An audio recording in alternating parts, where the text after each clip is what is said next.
Hello everyone, আসসালামু আলাইকুম। Welcome back to cook with Arpa. আজকে দারুণ মজার একটি মিষ্টি রেসিপি তৈরি করে দেখাবো। মিষ্টিটি 15 থেকে 20 মিনিটের মধ্যে ঝটপট তৈরি করা যাবে। আর যারা জিলাপি খেতে পছন্দ করেন তারা এই টাইপের মিষ্টি অবশ্যই পছন্দ করবেন। আর যেহেতু প্রচণ্ড গরম পড়ছে, এই গরমে কারোরই কিন্তু বেশিক্ষণ রান্নাঘরে রান্না করতে একদমই ভালো লাগে না। তাই আপনারা ঝটপট এই মিষ্টিটা মাত্র 15 মিনিটে তৈরি করে সার্ভ করতে পারবেন। মিষ্টিটি তৈরি করার জন্য প্রথমে আমাদের প্রয়োজন হবে সুজি। আমি এখানে হাফ কাপ পরিমাণ একদম চিকন দানা সুজিটা নিয়েছি। যদি আপনারা মোটা সুজিটা নিয়ে থাকেন সেক্ষেত্রে সুজিটা ব্লেন্ডারে ব্লেন্ড করে বা পাটায় কিছুটা গুঁড়া করে নিতে পারেন।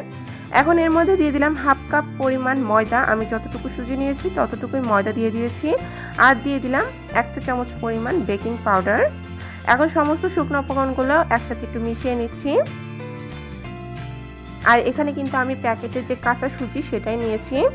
এখন এখানে দিয়ে দিচ্ছি 1/4 কাপ পরিমাণ সয়াবিন তেল। আর সেই সাথে দিয়ে দিচ্ছি 1/4 কাপ পরিমাণ টক দই। এখানে কিন্তু টক দইটাই ব্যবহার করতে হবে, মিষ্টি দই ব্যবহার করা যাবে না।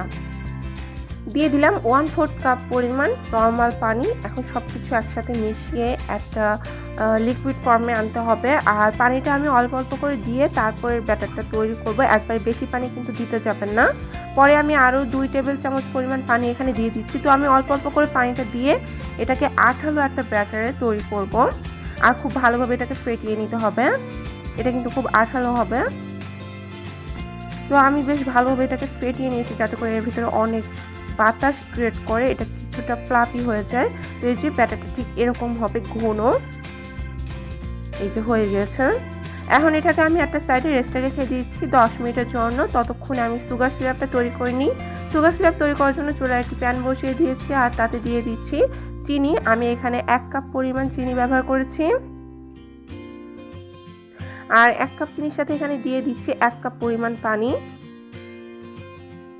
এখন সব কিছু একসাথে নেড়ে চেড়ে চিনিটাকে গলিয়ে নিতে হবে। তো আমি একটু কালারটা সুন্দর আনার জন্য এখানে কিছুটা ফুড কালার ব্যবহার করছি। আমি এখানে ইয়েলো ফুড কালার দিয়ে দিচ্ছি 1 চিমটির কম, সামান্য পরিমাণে। এখন অপেক্ষা করছি একটা বলক আসা পর্যন্ত। এটাকে কিন্তু জাল দিয়ে ঘন করার কোনো প্রয়োজন নেই, জাস্ট একটা বলক আসলে এটাকে আমরা নামিয়ে নেব।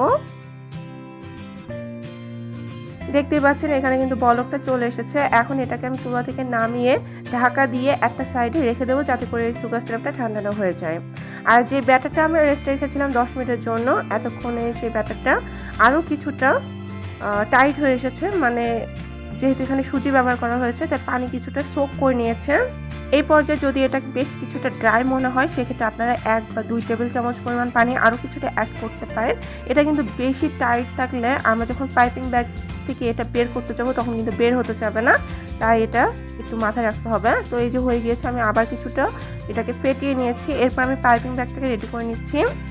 এখানে আপনারা জিপলক ব্যাগটাও ব্যবহার করতে পারেন বা যে কোনো শক্ত পলি ব্যাগও ব্যবহার করতে পারেন। তো আমি এখানে আমার পছন্দ মতো একটা নজেলও ব্যবহার করেছি। নজেলটা অপশনাল, তবে দিলে একটা সুন্দর একটা ডিজাইন ক্রিয়েট হয়। আপনারা এমনিতেও কোনো পলি ব্যাগের ভিতরে ব্যাটারটাকে ঢেলে এমনিতে মুখটা কেটে তারপর এটা তৈরি করে নিতে পারবেন সেম প্রসেসে। এখন এটাকে আমি ব্যাটারটা ভরে নিচ্ছি পাইপিং ব্যাগের মধ্যে।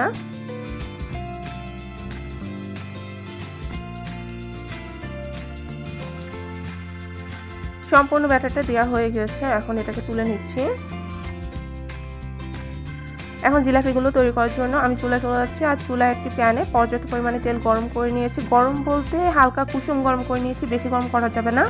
আর চুলার আঁচটা কিন্তু কমে রেখে এটাকে ভাজতে হবে। তো আমি এরকম একটু ছোট ছোট করে এইভাবে ভেজে নিচ্ছি, দিয়ে নিচ্ছি আর কি।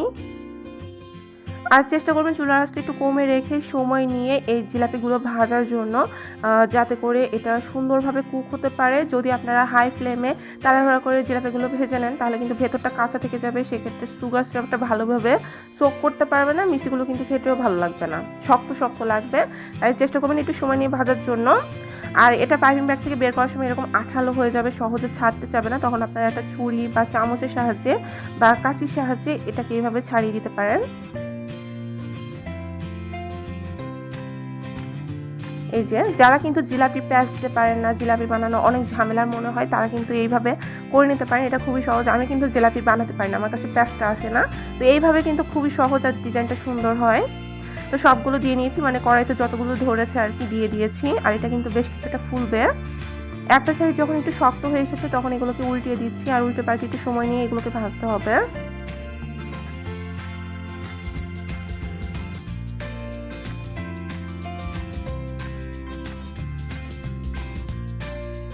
শুরু থেকে শেষ পর্যন্ত কিন্তু চুলার আঁচটা মিডিয়ামের থেকেও হালকা একটু কমে রাখতে হবে।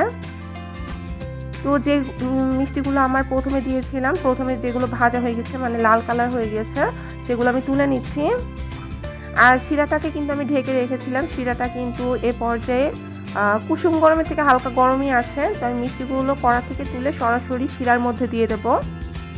আর এই পর্যায়ে যদি আপনার শিরাটা ঠান্ডা হয়ে যেয়ে থাকে তাহলে আপনারা শিরাটাকে আবারও একটু গরম করে নিতে পারেন। মিষ্টিগুলো দিয়ে নেব, আর তারপর এটাকে 3 থেকে 4 মিনিটের জন্য শিরার মধ্যে রেখে দেবো, যাতে করে এটা শিরাটা সোক করতে পারে। তো অলরেডি খেয়াল করতে পারবেন যে মিষ্টিগুলো শিরাটা সোক করছে, কারণ এটা কালারটা আস্তে আস্তে চেঞ্জ হচ্ছে, দেখতে পাচ্ছেন এই যে। তো আমি 3 মিনিটের মতো এটাকে রাখছি, তারপর তুলে নেব। একইভাবে আমি সবগুলো মিষ্টি ভেজেছি আর শিরায় দিয়েছি, তারপর তুলে নিয়েছি। আর এই যে মিষ্টিগুলো কিন্তু হয়ে গিয়েছে। তো এইভাবে কিন্তু ঝটপট মিষ্টিগুলো তৈরি করতে পারেন। এটা কিন্তু খুবই সুন্দর একটা ডেজার্ট হিসেবে সার্ভ করতে পারবেন। আশা করছি রেসিপিটা ভালো লেগেছে। ভালো লাগলে লাইক, কমেন্ট, শেয়ার এবং সাবস্ক্রাইব করে পাশে থাকবেন। আজ তাহলে এখানে বিদায় নিচ্ছি। আল্লাহ হাফেজ।